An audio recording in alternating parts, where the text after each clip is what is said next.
JJ Govinda kode tambah anak usai diselingkuhi Syahnaz Sadiqah. JJ Govinda beri kode tambah anak lagi ke Syahnaz Sadiqah usai diselingkuhi. Kodenya ingin tambah anak dengan Syahnaz Sadiqah bahkan diungkap JJ Govinda melalui media sosial. Dalam unggahan terbarunya, JJ Govinda memamerkan fotonya bersama anak dan istri, Syahnaz Sadiqah. Mereka pun terlihat begitu akrab.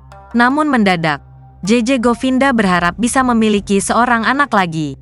Alasannya, adik ipar Raffi Ahmad ini ingin keluarganya bisa lebih ramai dari sebelumnya. Sepertinya harus nambah satu anak lagi ya biar fotonya lebih rame. Emoji cium, kode keras.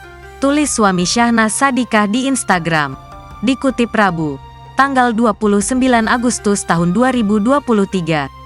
Keinginan JJ Govinda untuk mendapatkan momongan lagi ini pun mendapatkan reaksi positif dari netizen.